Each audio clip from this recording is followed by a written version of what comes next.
Happy Friday, guys, and welcome to another episode of Let's Talk Dubs.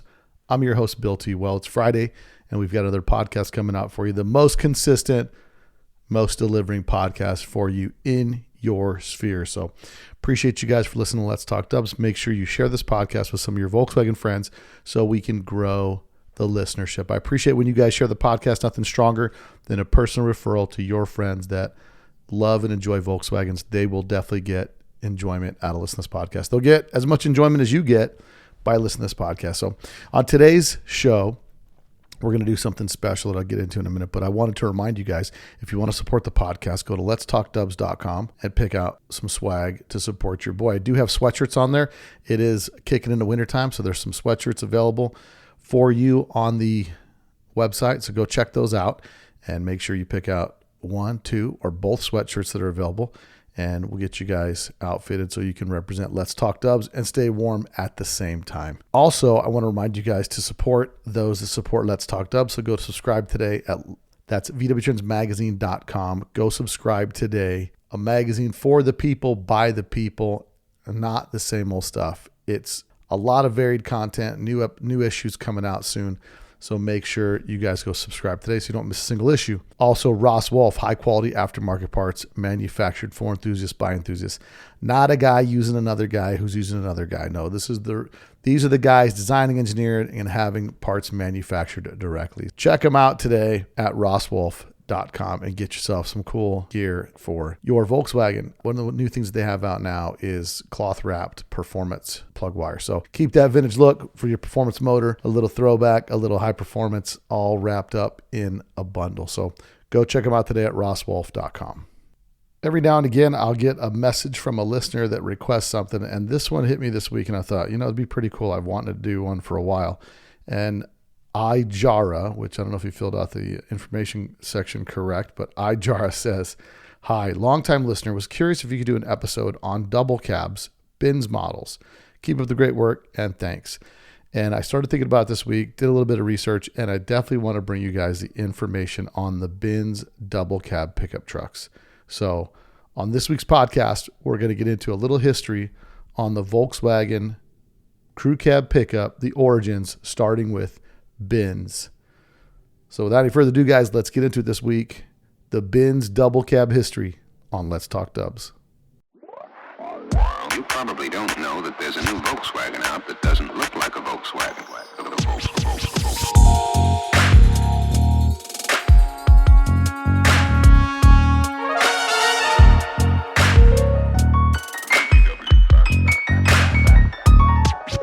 It's got everything that people who like the bug like.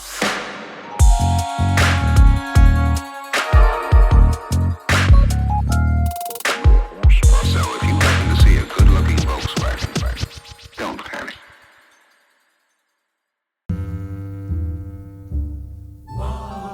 This is the story of the Binz double cab. Before we get to the story, we have to understand this starts April 19th, 1951 at the Frankfurt, West Germany auto show. The VW bus comes out and it's a smashing success. Sales go through the roof and Volkswagen is excited to move forward on this project. The new VW Transporter filled a need in the commercial area where people needed a medium-sized delivery vehicle that could be driven for long distances. Designed to carry 3/4 of a ton and using existing parts from the VW Beetle, being able to pilot it like a regular vehicle made the bus, or the Bully as it was better known in continental Europe, a huge success for Volkswagen. In August of 1952, the VW pickup truck came on the market. Featuring a closed cab and 4.2 square meter bed with opening side panels, it was a very popular variant that many had awaited eagerly. The Binz company was founded in 1936 by Michael Binz. They made custom body-worked vehicles such as station wagons, ambulances, hearses, and anything you could think of, and they're still in business today. That's who Volkswagen turned to for this special option. The first Binz double cab that we see is around 1953. With the success of the pickup truck, but some people needing to be able to haul more people and some supplies, something needed to be done.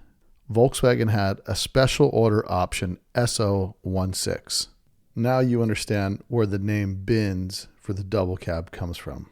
By 1954, 100,000 transporters had left the factory. Legend has it that a nursery worker or landscaper went to Volkswagen and said he needed something that could haul 6 people and still carry supplies in the back. Now remember, in 1953, it was an available option in Volkswagen's special order options book. To date, now there is a picture of a barn door Binz double cab, but because you could take your Volkswagen pickup directly to Binz and have the conversion done, there's no saying if someone took an early barn door single cab into Binz between 58 and 59 and had it converted. One of the earliest chassis numbers known to exist is built on a 1958 single cab. With that being said, the assumption is that most Binz double cabs were built between 58 and 59. There are rumors of one being built in 1960. Approximately 550 models were built. There were early reports that there were 600 to 900 built, but the fact that you could have customer walk-ins and get your single cab converted to a double cab, there could have been 300 more made. No one really knows. As for modifications, the Binz conversions were unique but rugged. VW would send primered single cabs to Binz, where the back of the cab would be removed and extended. Binz used an overlap seam and leaded it, which unfortunately rusted over time. This extended cab created additional storage space accessed by a custom side door. The design evolved over time. Early models had suicide doors, while post-59 models featured a door with more typical orientation. Custom glass, larger than standard, was specially ordered for these doors, and the door hinges were adapted from regular bus door hinges. Each Binz came with a custom tag that read Binz Carrossier, followed by a unique number starting with 3653. Although the meaning of this initial code remains unknown, as for construction quality, opinions were mixed. VW frequently scrutinized Binz craftsmanship, tolerating imperfect paint jobs and rough welds despite the frustrations voiced in company correspondence. Interestingly, Binz hand-formed parts of the body and the transition from the bulkhead to the doorpost, leaving behind rough seams and untouched cuts. For the customer, this was the handiwork they accepted to own such a unique vehicle. Binz's paint work didn't win much admiration either. Known for peeling and cracking, it was significantly less durable than VW's factory paint jobs. The trucks were typically painted in dove blue, but other colors like green have been documented. Binz skipped steps, often leaving parts like the ashtray, foot controls, or rear apron unpainted. Lead, the primary material for the bodywork, likely contributed to the paint cracking over the years. Now, how much did it cost to buy a Binz double cab? Well, the base price of the pickup truck was $1,440. To put that in perspective, a new Packard was around $2,600. The conversion to make the single cab a Binz was $890 Deutschmarks, which comes out to $213 for a grand total of $1,653 to lace you up in a brand new double cab. Now that was pricing in 1953. By 1957, the base price of the truck came down a little bit, but some of the other prices increased. So your net cost for the same thing in 1957 and 58 would be about $1,720 US. According to the sales brochure, you could get it painted any color you choose. So what do we learn from this story? We learned that Volkswagen figured out it was a good sales tool and decided to build it on their own in 1959. We also realize that the Binz models are quite rare. Currently, the Dropgates website that has a registry shows about 38 that they've located and know where they are or know proof of them out there. So if you happen to run across a Binz double cab somewhere, consider yourself pretty lucky, and I'd do what it takes to buy it. But always remember, cars like that, unless they're complete, they're really, really expensive to restore. So you might just be better off finding you a bay window double cab. Well, that's the story of the Binz double cab. I also have a friend that happens to have 2 Binzes. That's right. Not 1, but 2. I agree. He's kind of a bully. Hopefully he'll give me one, but apparently one's promised to his son. At any rate, we're going to chat with my man, Chris Vuckovic, here in just a minute, and we're going to hear the story about how he tracked down his double cabs. Okay, everybody, so I'm here in the studio, and I've got my buddy Chris Vuckovic. Some of you guys may know him, some of you guys don't. He's a buddy of mine, local guy here in Vegas. We met a few years back. Matter of fact, I may share the story. Chris, why don't you tell the story of how you and I met? I'm here today. Well, first of all, thanks for having me. Glad to be here. And, when I started my, finally Volkswagen ownership, getting ready to go, wanting to get in the scene, I ran into, I saw a sticker on the back of a truck at the car wash, Joe Herbst. What'd the sticker say? It said Vegas Volks. And I was like, look, I think I found someone I could talk to here. And, went over, introduced myself, said, what's up? Said, hey, just got a nice Volkswagen. Want to find someone to hang out with. And that day forward, I think we became good friends. And I think at the time you had a 67 sunroof car, but I think it was pretty rusty. I got this 67. I'm super jazzed. I'm like, it's a sunroof car. I'm like, oh, dude, that's cool. Sunroof, man, that's rad. Let's, come around. We do First Friday at Findlay. The club kind of does whatever. And we just kind of chatting it up from that point forward. And then since then, I mean, shoot, that has got to be 2008, 2009. I think probably a little before, maybe. Was it? Maybe a little before, maybe about that time. Yeah. Yeah, because the truck was a 2000. I can't remember what year the truck was. It was an 06. The truck was an 06. Yeah, my daughter was about a year old, so 6-ish. Yep. And then you and I met, and since then you've become pretty deep in collecting with Volkswagens. I mean, give me an idea of that 67 you had was kind of roached out piece of junk. Yeah. So you ended up buying. What was the next car you bought after that? So then I went big. Next car I went big. So I wanted something no one else had, or it was hard to find, and I bought that 67 right-hand drive notchback. Okay. And that's when I really started hanging out with you guys. That thing came across, got it in Australia. And I remember rolling into First Friday with that car. It was one of the best days I've had at that point in time in my life. You're like, dude, right-hand drive. It's a notchback, and it's right-hand drive. Yep. Yeah. And you also had the black car. What was who built the black car? What was the black car? So the black car was that was a SoCal look. That's what it was. SoCal look. It was like I don't want to call it a.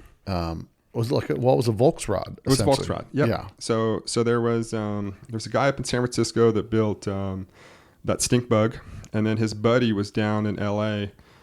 He worked at LA Art Institute. So my dad was a hot rod guy, muscle car hot rod guy. So him and I did a lot of stuff together. Went to a lot of shows together. That was a part of our focus. I love VWs. He wasn't so much into them, and that car was the gap that I was looking for to bridge between us. Sure. And there was a company called SoCal Look that made a front end kit, and the guy I bought it from had a 32 Ford that he got from his dad, and he built a bug to replicate that Ford, thinking in that early hot rod mentality. It's that car is a 56 oval with Kelsey Hayes, bent spoke wheels, flat black paint, gloss red interior, 32 Ford dash, and red wheels. It was a neat little car. You said it was called SoCal Look? SoCal Look was the name of the company. Huh. And he made parts and pieces for it. And like I said, he was an instructor at LA Art Institute. I can't remember his name off the top of my head, but he was a really neat person, really neat guy. Yeah. And did you buy it through Old Bug, or Old Bug sold it for you? Old Bug ended up selling it for me. I bought it off Samba, just like everything else. Yep. Oh, okay. Yeah, because I just typed in SoCal Look and that car came up. Yeah, that's it. And how long now? That car it was painted gloss red, painted interior and flat black exterior, and it kind of had like 32 Plymouth wheels or something in the back. I mean, there were Kelsey Hayes, which are aftermarket wheels, but what was lug pattern for those things? It was all that Ford 32, 33 Ford era wheel bolt pattern. Yeah. No, that was a cool car. How long did you have that thing for? I had it for a couple of years. we had our first baby in 05, second in 08.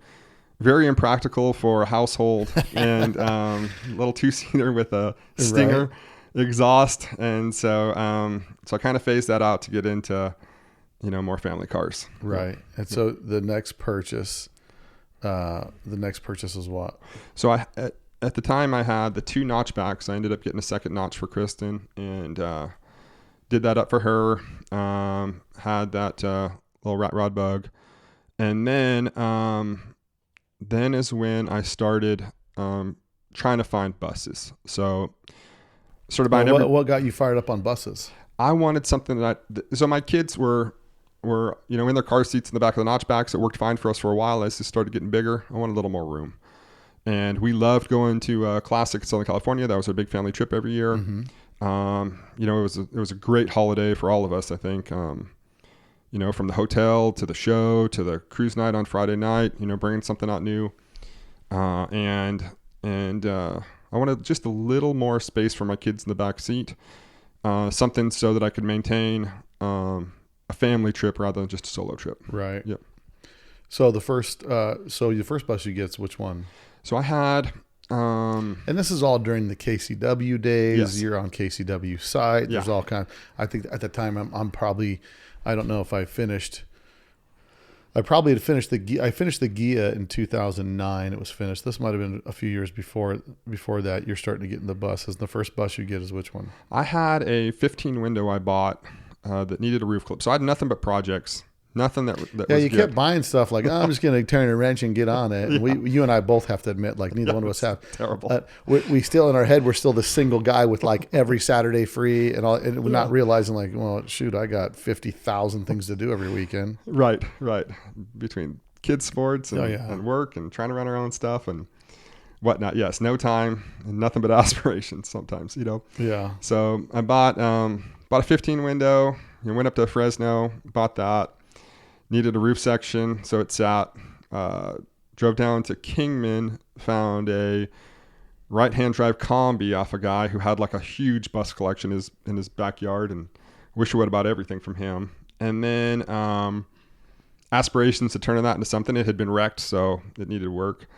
And then, our family spent a bunch of time in Southern California, like I was saying, going to hot rod shows. My dad's and mine and my sister's favorite show. They don't call it a show. Meetup. Yeah. Yes, meetup, an event, is called Donut Derelicts. It's in Huntington Beach. Mm-hmm. It's on Adams and Magnolia every Saturday, rain or shine, 40 plus years, even Christmas. And my father, my sister, and I would go every Saturday that we could. And so had to been, this was fast forward to like 09, 08, 09.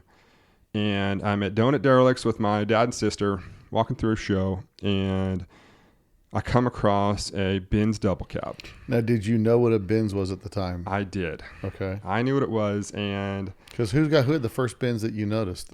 I never saw one except for on the internet. I never saw one in real life. Okay. So this was the first time I'd ever seen a Binz in real life. I was starstruck, stunned. My sister joked when she came back. She was teasing me when we got back to our hotel, telling my wife, it's the first time I've ever seen Chris not talk. He was stuttering, trying to talk to the guy about this double cab. And because I can talk to anybody, Right. And I saw it there, and I was in awe. I walked back and forth trying to look at other cars, but trying to make sure I could see the owner before he left. I just wanted to talk to him about it. And as I see this guy walking to the bus, and I ran over to him. I was like, man, I just think that thing's awesome. I love that bus.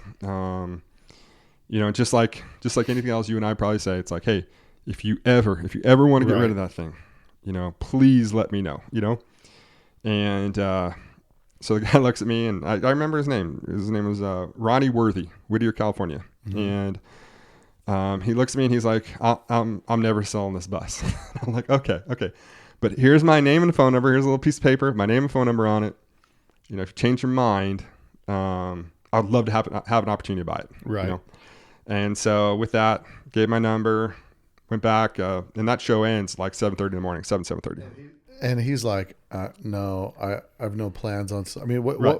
you said? Hey, man, if you ever want to sell this car, what does he say to you? He's like, oh, I'm never selling this. I'm never selling this thing. I was Right. like, well, just if you change your mind, you know. Right. Here's yeah. my number. Let Yeah. me know. Yeah, if you ever change your mind, let me know. You know. And so, so lo and behold, you know, we're This obviously is Saturday. It's You Saturday. can see this, right? Yeah, So, we spend the weekend in California, come home on Sunday, get back to work, and I get a phone call on Wednesday. the next Wednesday. Wednesday, you know, 4 days later, 3 days later, whatever. And he's like, hey, this is Ronnie. You remember? Oh yeah, I remember you. You know. And what year is this? This is, like I said, had to be 08. Mm-hmm. Had to be 08. Okay. Summer of 08. I believe summer of 08. Okay. And he calls and he's like, I'm thinking about selling the bus. Right. And I'm like, well, okay. That sounds great. He's like, can you come down this weekend? You know, I want to talk to you. I want to meet your family. I want to get to know you. And I want to see if you want to buy it. If I want to sell it. See if I want to sell it. Right. I'm like, okay. So, And what chassis number is this Binz? so this is, now I know it's number 539. Okay. Okay. So out of the 550 production run, this is 539. So it's 59. And, Yeah. so, I'm looking at pictures on Dropgates. Dropgates.com is the website if you guys wanted to see the it's pictures there. of it. Yeah. It's there. If you see it there, it's got the Nerf bars on it, stock height. It's exactly how I bought it. So, and I believe that those pictures were taken. Yeah, those pictures were taken, you know, probably 2 or 3 weeks before I picked it up. Yeah, let's say the pictures are taken at the Classic. I Okay. think. There you go. Yep. So, Oof, she's hiding a lot. I can just tell by the picture she's hiding a lot. she's living. So he tells you, does he give you a price before you come down to look at it? Or he's like, No. I want to see if you're worthy to buy this bus, if you meet the criteria, whatever. 100%. That's the Okay. conversation. Doesn't tell me price. Doesn't tell me anything. Says it doesn't even say he wants to sell it yet. He says, I want to talk to your family, meet your family, see what I want to do. I said, okay, you know. So of course, I tell Kristen, this is an important meeting. No, we can't. Babe, This I've is- never had a meeting this important in my life before. That's right. We got to put our, you know, put your good shoes on. We're going to an important meeting, and I packed the kids up. The next Saturday, confidence, inspired. I have my trailer hooked up, money in my pocket, ready to go. You know, and drive to Whittier. Now, how much money did you bring with you? Because in your head you had a number that Yes. this thing was gonna sell for. Now you Yes. already had a 15 window, and this is what year? This is 08. 08. So these things are changing hands. Like a double cab. I bought my double cab that I built in 08, and it was painted, body shop. The carbon cab I purchased at the Classic. When I showed up at the Classic, he wanted $8,000 for it. All, you know, it was like a paint shop reject. All the parts were there. It needed to be put together. And so you go down with how much money thinking? I'll tell you about it as I tell you how it goes. Okay. Okay. So I go to the bank. But in your head, you had a number. You're thinking, Yeah. he could want X for it. Yes, that's correct. Okay. No conversation of cash with the seller. You know, just but I want to be prepared. Right. You know, so hook the trailer up, head to California, go to the guy's house, pull up with confidence, trailer ready to go, and we get to meet him. Ronnie's a good dude, really good dude, and he invites us in, wants to meet everyone. You know, meets my wife, my daughter Sloan, and then I have a baby in a bucket. That's why I know it's 08. Wade was just born. He was born in February, so he's a few months old. And he says, "And this your son?" I said, "This is my son, Wade." And he says, "Okay, you know, that was my son's name, and I think this bus was meant for you." Really? Yep. And he said, "This is fascinating." He said, "That was my son's name. That's my grandson's name, and I think this bus was meant for you." And he said, "So come on in." He invited us in the house, took us in the backyard. It was underneath the awning of his back porch. He had a little Nash Metropolitan back there too. He says, "I'm thinking about selling both these." He said, "My daughter's getting married. She's getting married in a couple months, and this is going to pay for the wedding." So, but he goes, I really believe this bus was meant for you." I said, "Okay." And here we're talking about the money. So we talk for a while, go over details, hang out with the family for a bit, and then it comes time to pay. Okay. And, you know just as well as anybody, when you go to buy something, you have, you got the money that you want to spend in one pocket. Right. Okay. And then you got the money that you're willing to spend the rest in your other pocket, Sure. So I walk out with 2 pocketfuls of cash, and I said, okay. Now, did he get into any like, well, I originally paid this or I did that, and I've got a lot of work into it, and he didn't go into too much of that. It was more a nostalgic vehicle for him. He had it for a while. How long had he owned it? His son actually had it for a long time, and I do know his son picked it out of junkyard, and then he, spent some time working on it. Had an event that took place, so that's why Dad has it now. Tragic event, and then so Dad was really attached to it. Didn't want to let it go, Sure. And so we get to the point where we're discussing. He says, "Okay, let's talk money." And he says, I want 20 grand. Which at the time, 20 grand is fat stacks. Like Steep. you can buy a finished double cab for 20 grand at that point. Like you could walk to Octo, Yes. pick out whatever double cab you want for 20 to 25 grand. And these are like motors done, rust is fixed, painted, ready to go. Ready to go. Yep. So it's pretty steep. Steep, And Because you're probably telling your wife, I think I can get it for like 10 grand. Yeah, always. One of the stories we tell, right? Right. It's going to be great. But he goes, I want 20 grand for it. And after spending some time with him, I think I pulled, 12 grand out of my left pocket and 8 grand out of my right. That's exactly what I had taken out of the bank. Took them both out of my pocket at the same time, slammed them down on the counter, and was like, I'm happy to be here. Let's just load this thing up. Right. So right. made the buy. I felt super fortunate to have And the now, opportunity to buy. again, this is like this is not just a double cab, but this is a Binz double cab, and I'm super stoked to get it. And you're not even really looking, you're not looking under the hood. I know you, Chris. Oh, you're just like looking at it from afar. You're like, this is cool. Yeah. It'll all fall into place. It's all going to buff out. Yeah. And now when you get it and you start looking at it, like what's the reality of the condition of the bus? The reality is, so it's a little rough. I love her. She's beautiful to me, but a little rough, and first time, so I bring it home, fire it up. It's got no bumpers, Nerf bars, stock height, got a little off-road exhaust on it, 1835, rocker rust, belly pan so you can't see underneath. Interior is so dry. Because they had factory belly pans on the on the Binz's. I think the early single cabs had factory belly pans. I'm not sure. Maybe so. I don't know if for it's sure. just a double cab thing. Yeah, maybe so. I don't know. Belly pans can't see underneath. Belly pans have a lot of surface rust on it. Drive down the street. The insulation from the seating just is blowing everywhere. So it's been there a little while.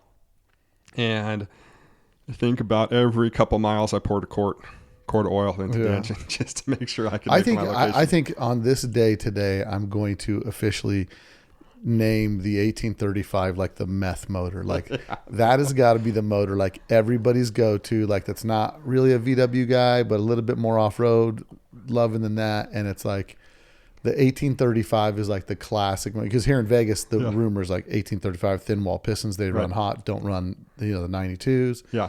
And that's like the official hillbilly motors, the 1835. Yep. Old Dodge Pistons. Yep. Yeah. So you're cruising this thing. You got dust in your face from all the upholstery. Yeah. And the biggest smile on my face doesn't matter, So ran and drove. Took it to our first Friday event. Throughout that whole... Right, so now here comes Chris again on something else super rare. And it was like, what the heck, man? Chris, where are you finding these things? And meanwhile, Chris is just kind of getting lucky. Yeah. Cruising around, checking out all this stuff. Luckiest person I know. Right, that, right. So yeah, I have this 1835 Binz double cab white. Start buying this and that for it. At the time, our local shop was Tom Karsten, Classic VWs. Classic VWs. Yep, he has a little shop downtown. I don't even know if it's downtown yet. It might have even been over. You got Beetle Barn. Yeah, I got Beetle Barn down by the base. You got Classic VWs not too far away. So I start doing bits and pieces with that. Ended up ended up having, at the time, met Russell already, Old Speed, became friends with him, and got on the list to get a beam out at Wagons West. Got some brakes from Russell on order, obviously not doing it myself, drop plates in the back. And needs something, though, for the interior. And this thing's got wood panel interior. I don't know if you see on the pictures on there, but it's got wood paneling. Like old school from the 70s that you would have in a house. Yeah, yes. The wood paneling. Right? 100%. Classic. 100%. Roof and door panels, wood paneling, some funky door hinges and whatnot, and upholstery that needs a little work. So I think at the time I did a favor. I think I made a ramp or something like that for Tom. And in trade for some upholstery work, just so that I can get to the point where I can drive it around without getting, right, eye boogers and whatnot from riding around this thing. And he surprises me, with the old classic VW special. VW logos and everything? No, but not that bad, but pretty close. Okay. But tweed interior. And I was like, you got blessed up, bro. Yeah. You got blessed up. I put some tweed in there for you. You like this? Yeah. He was so happy to show that to me. And I'm still running it to this day. But I was like, you got to be kidding me. So keeping it classic tweed. Keep it classy. Yep. So then I just go down the path and get Russell to dial in, put some. So right now that car has, what's the setup on that car? Wheels, got the gas burners on it. Yep, original burners. Original magnesium burners. Yep. Narrowed beam. Yep, 4-inch beam, Wagons West. And then it's got 944 brakes from Russell. Mm-hmm. Drop plates in the back. It's got a 1968 bug trans, and it's a really nice little runner. A1 exhaust, Berg shifter, locking shifter. So it's a nice little car. Right now, needs a heart transplant. I think right now it's got a 1600 and I've got a little 1914. Yeah, motor's kind of tired. So yep. So you have that car. You're cruising that thing for a while. You add a few bits and pieces to your collection here and there, yes. And then how do you run across your second double cab? So the second one actually, I can trace back a little while. Yeah. Okay. So the second one, it goes back. Well, I can't remember what year I bought that car. What chassis number is it? So that's number 198. Okay, so that one. I'll look it up on drop gates as you're talking. That's number 198. I ended up getting that from John Jones, KCW. Mm-hmm. So this time I have sold the 15 window, sold the right-hand drive, saving a bunch of money to restore the 59. Okay, because it needs a ton of metal work, needs paint, body, all that kind of stuff. So I'm at the point where I am on the cusp of committing to a full resto on the 59. And it ain't going to be cheap. And at the time, I don't know if you remember this or not, but we used to have a body shop in the prison at Indian Springs. Mm-hmm. Do you remember that? Yep. And that was the rumor, like, oh, you can just go there and get, your stuff situated. Like, you can go over there and get a paint job cheap. Yes, that's exactly right. So the reality is you have to be on the wait list there. Well, you would know this better than me. I was just, as you're talking, I'm trying to go to KCW's website. Do they still have a website? Because it just okay. So it's spelled out custom coach works, but it doesn't like it's pulling up because I typed in kcw.com. It took me to a Chinese website. I don't know if that's it. I think their site's up. I haven't been on it in a little bit. I'm pretty sure it's there if we look for it. Anyway. Yeah. So I saved up. I'm on the wait list. Because I was trying to see if they had it. Because did John rebuild that car for himself, or he just bought it as is? So he, that's where I'll go back a little bit. Because the car, because it's dove blue, and the picture on the registry is it's red on a trailer. Yes. So that bus, he had a very good customer who built a bunch of vehicles for. I think his name was Kelly in Texas. Mm-hmm. And he acquired this bus. And he actually traded it to John Jones in...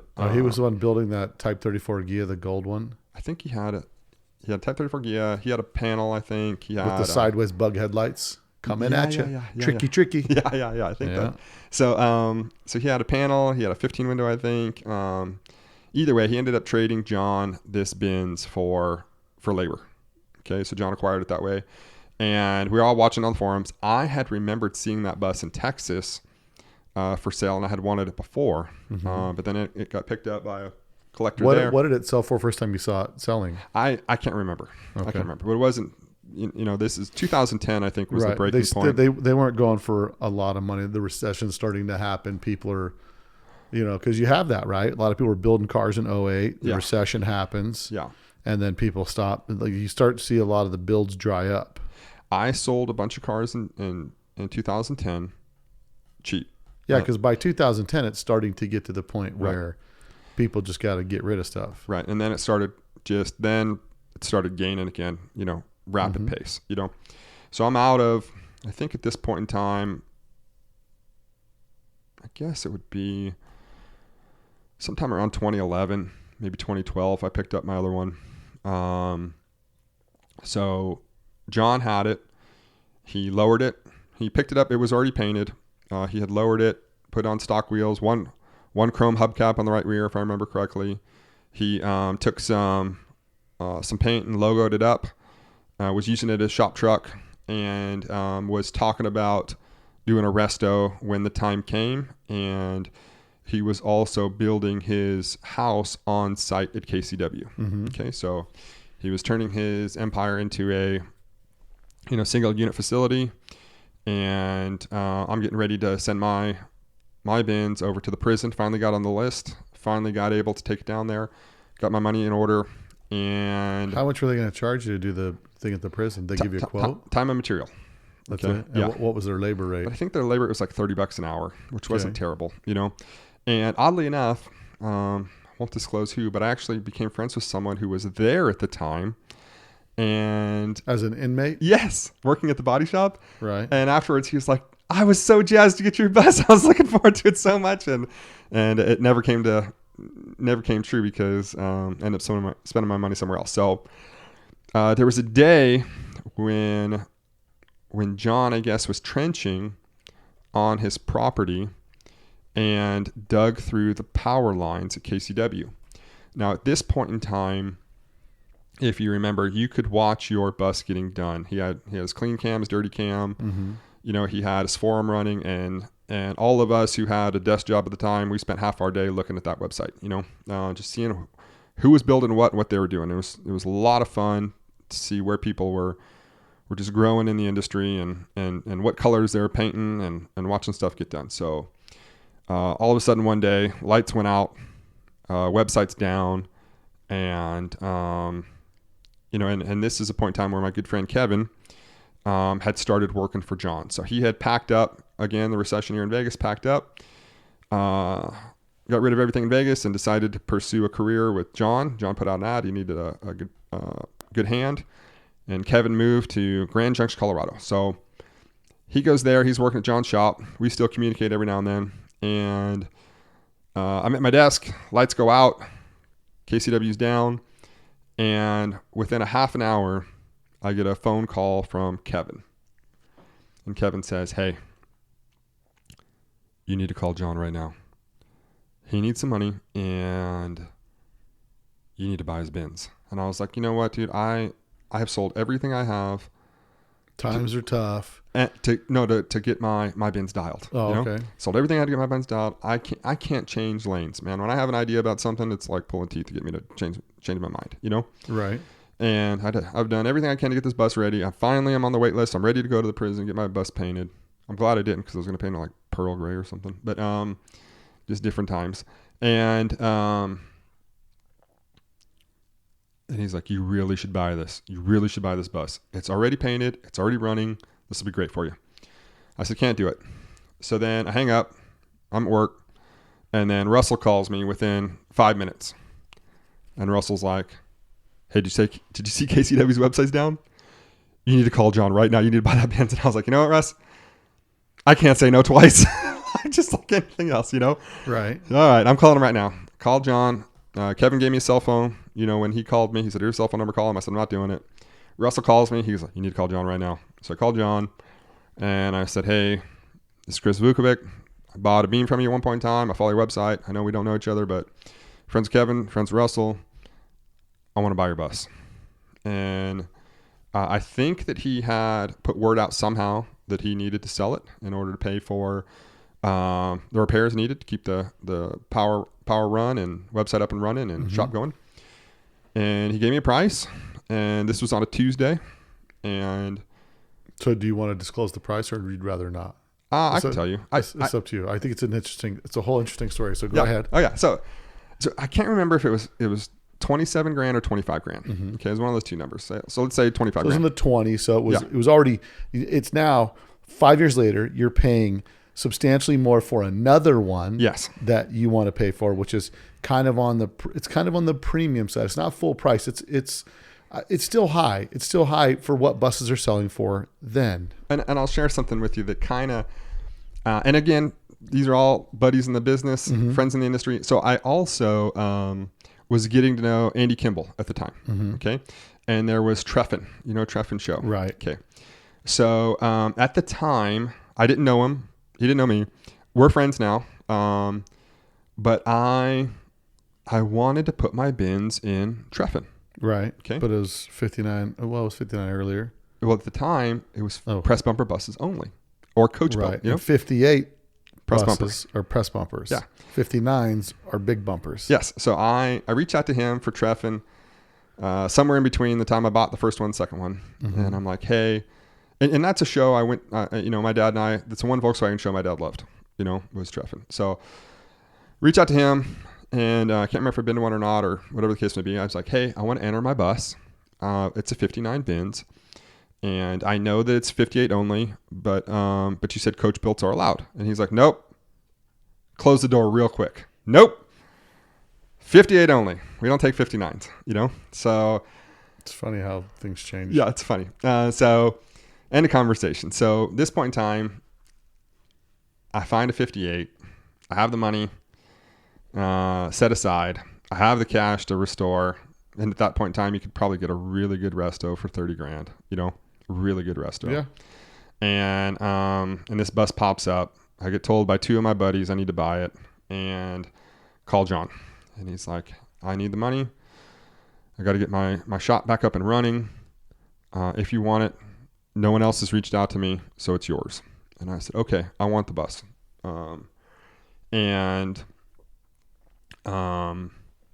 We make a handshake deal over the phone. And then he says, I need cash only, and it has to be here by Thursday. He goes, so why don't you FedEx it to me? And I'm like, okay. I'm afraid to send a $500 check in the mail sometimes, Right. and he wants me to send my life savings in a FedEx box to Grand Junction, and he's like, I got people all the time to do it. And at this point in time, he goes, this guy in San Diego, he's doing a bunch of buses for him. He's like, he sends me cash every day. I'm like, all right, well, I'm not. That's the first time I heard about it. Man, I like the tactic. I mean, Yeah. It seems to make sense. Yeah. So I am scared to death. I can't do it. I already made the deal. I'm not going to let it go. And I got to figure out how to get to Grand Junction. And at the time, I have a buddy who's out of work, and he doesn't mind doing odd jobs here and there. So he's a good friend of mine. Known him since elementary school. He makes us all nervous. He's got some habits every now and then. At the time, I'm scared to death, but he's out of work, and so I tell my wife, and I call Allegiant Airlines flies from Vegas to Grand Junction nonstop every Tuesday and Thursday. Okay. And it's a there and back. So it leaves Vegas in the morning and flies back to Vegas. So it's only 2 flights to do. So I call Allegiant, and I'm like, hey, I need to get to Grand Junction. I want to get there, drop off some money, or drop off an envelope, a package, and then can I just get on the return flight? And they're like, you know what? We can do that. And so I go to my dad, and I'm like, hey, I need to take Thursday off work. So my dad runs a small sheet metal shop at this point in time. And, it's a mom and pop shop. My dad runs the forklift and owns a business, And so he opens the shop. I lock up the shop at night. We're the ones that have the code. There's a lot of theft at that point in time. So, there's a lot of big deals. So you got to stay there till it gets dark. Got to check the mail before the mail ops because your mailbox is getting robbed. Right. And my dad is like, there is absolutely no way you're getting a day off work. I don't care what your little Volkswagen fantasy is, Right. You're not going anywhere. You're responsible for closing shop down. That's the rule. This is what we're doing. So I'm like, okay. So I call my buddy Shane, and I'm like, hey, I need you to do me a favor. I need you to fly to Grand Junction. I'll give you $500. I know you're at work right now. I'll give you $500. I need you to take a backpack to my friend in Grand Junction, drop it off to him, get on the plane and come back. So I go to work in the morning that Thursday.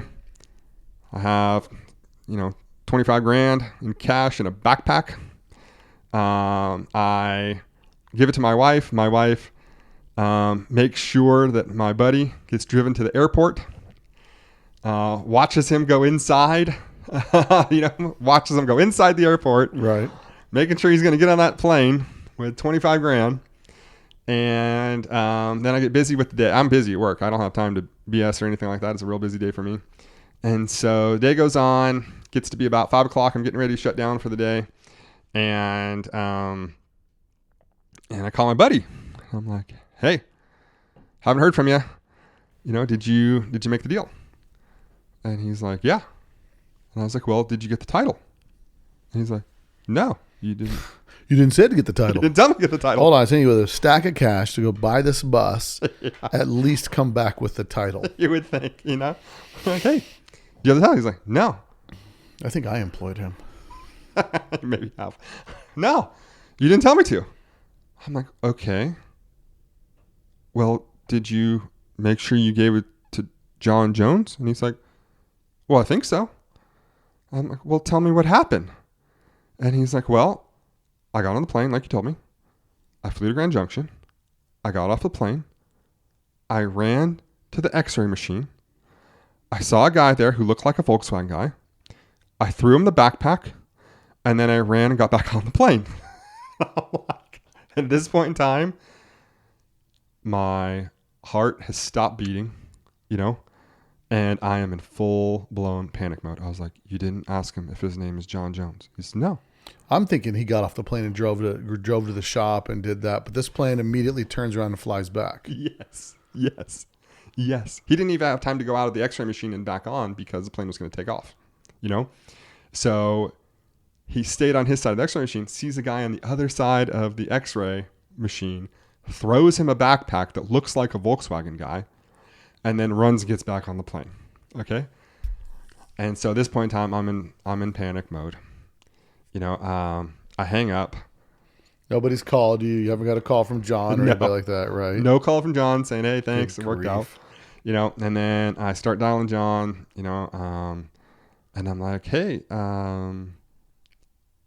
did you see my friend Shane today? He goes, yeah. Saw your friend Shane. I was like, okay, you have the money. He said, yeah. And I go, you didn't give him the title. He said, no. He goes, thought it was a little odd. He just ran over to me, threw me a bag, and then ran away. He goes, but no, I got your money. Deal's done. He said, I got my phone line hooked up today, and I've got 1,000 messages of people wanting that bus. So consider yourself lucky you got it. So super stoked. I got the bus and ended up calling a truck. Truck picked it up, and I got it a week later. And the condition of that bus when you got it was a driver, good to go, like driver style bus. Yes. Nice. So driver bus. It's got KCW beam on the front. It is a simple drop in the back. Drum brakes on all four. 1600. Single exhaust with a K&N style filter on top. So nice little driver.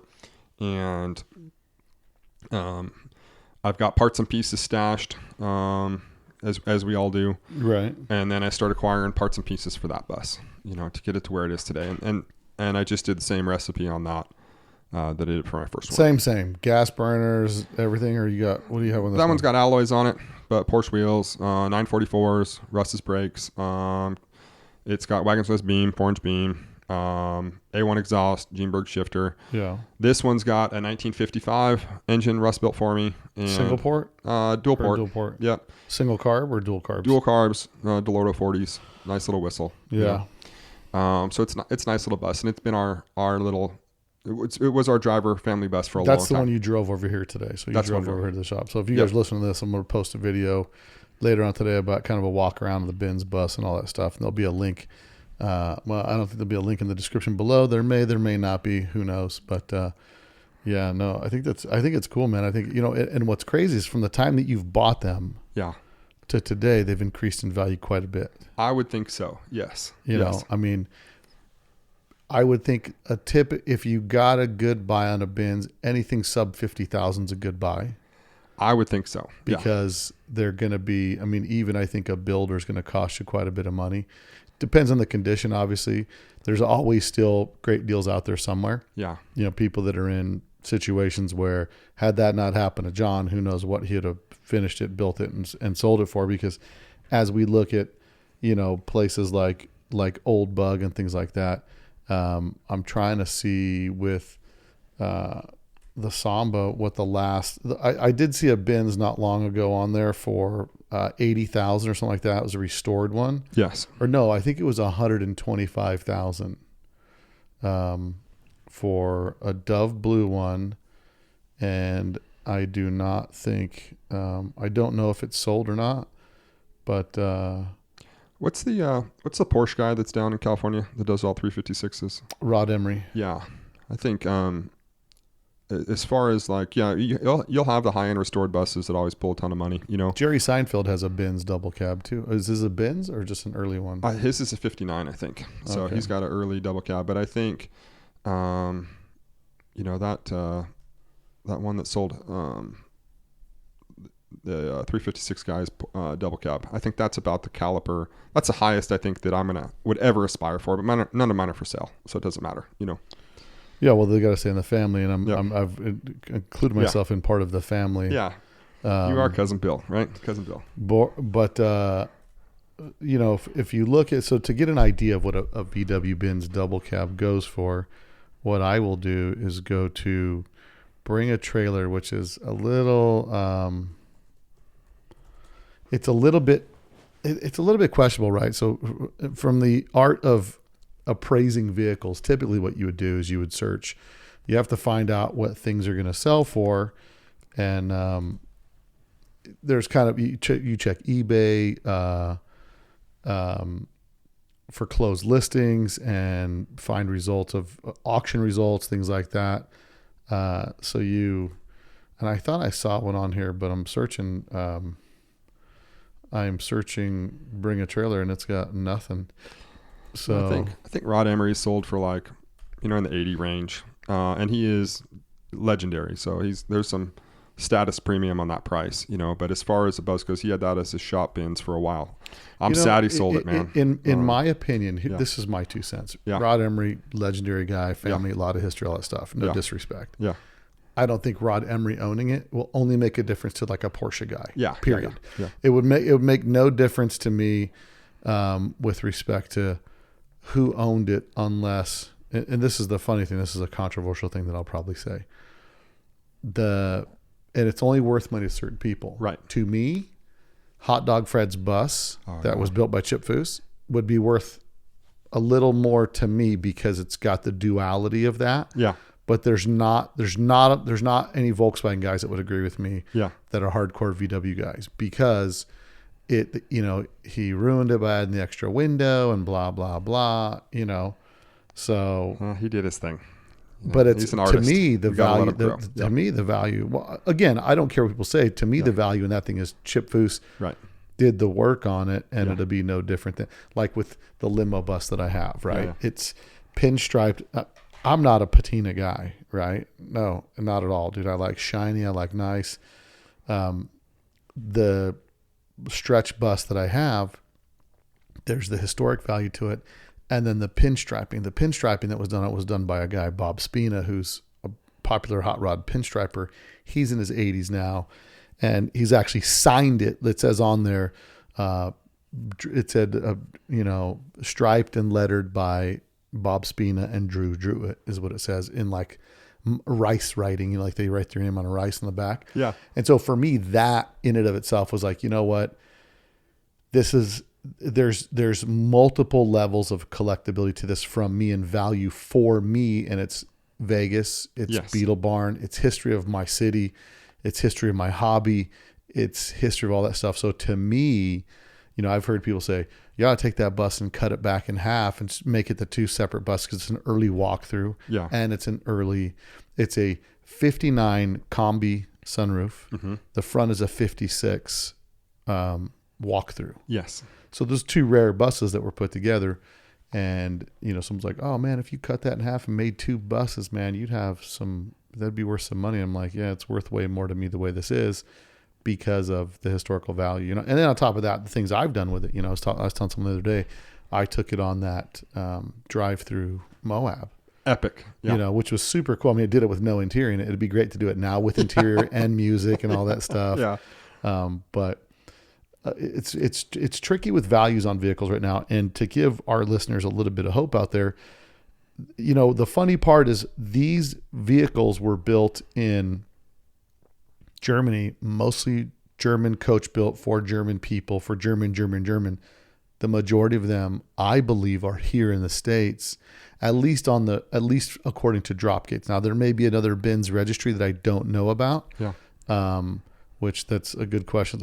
As those words came out of my mouth, I just thought, is there a VW Binz registry? I think Dropgates has that. But I think Dropgates is the only one that has whatever collected together. And there's a guy that does run Dropgates that I'd be more than happy to interview him if he's ever out about and around. But yeah, it's I think it's super cool. There was a Binz that was here. Randy puts sold on his website, and he's got one that's dove blue, older restoration, looks good. And he really needs to leave the price on there, because the price he leaves on there establishes like what it was selling for at the time. Now, whether it negotiated down, or it was the one from Arizona, dove blue one from Arizona, and it was chassis numbers. I don't know if you know how much this one sold for. No. But this one says it's 94,000 original miles, and I don't know who it sold to, but if he left the pricing on there, or at least what it sold for, it would give a record of kind of established values, because that's really how you establish values, is kind of what people are paying for them. Also, economic conditions play a big role in it as well. So yeah, like I said, I'm going to hold on to these bad boys. They're mine. And I told my kids, if you get through school, you can each pick a bus. Yeah. As your head start to life, each of you can pick a bus. My son, as a head start to life, like what? So they can pick it and sell it? Heck no. Oh, okay. So the title always remains in your name until you die. And then it goes into the trust. Yeah, there you go. No, this is just to a museum. No, they can just focus on their path. And just like, I don't know, you and I, as soon as I made any money, I wanted to buy something cool. Right. Hopefully I can give them something cool right off the bat. Yeah. And that white Binz is, my son Wade's namesake, and then Sloan gets to pick whatever one she wants. So it's up to her. Yeah, my daughter saw Zorba and she's like, "This is the one I'm getting." Yeah, that's so right. All the boys are just out of luck, and it is the nicest Volkswagen that I have. It is going to be hard to ever beat that car. Well, Chris, I appreciate you coming on, and I remember there was a time when the Bull Run bus, I don't remember what it was, but you had bought the second Binz, and I said to you, "I will trade you the Bull Run bus for your white Binz." And you're like, no, I'm not going to do it. I'm like, are you sure? Yeah. That's a world famous Bull Run bus. World famous. Only because I was like, for me, again, we go back to kind of the scarcity of things and how many they produced, and makes them worth money. And I thought, oh man, that'd be cool to have. I can't remember what I was trying to get you to trade something, but you were just like, nope. And I'm like, whatever. This guy's a jerk. Stone cold. Yep. He's a jerk. So, well, cool, bro. I'm glad. And the cool part is that you drive the Binz. It's not like, and you do it your way. Like nothing's been done to it where it can't be turned back to stock if somebody really wants to one day. Right. But it does look super cool. It's got a good motor in it. It's a cruiser. We cruise around quite a bit. Crew cab with the crew cab crew. Yep. And it's definitely a great time. And I'm glad that you got him, man. I'm stoked for you, and look forward to Wade getting his one day from you getting the white one, but he's got a big steak to eat with that thing. He sure does. She needs some work. She needs some love. Well, cool, man. Well, guys, this concludes the Binz episode, and we will. Don't forget, you want to support the podcast? Go to letstalkdubs.com, pick up some merch, support our sponsors. Most importantly, VW Trends Magazine and Ross Wolf. Go to their websites today and support those guys. And until next week, guys, later. You probably don't know that there's a new Volkswagen out that doesn't look like a Volkswagen.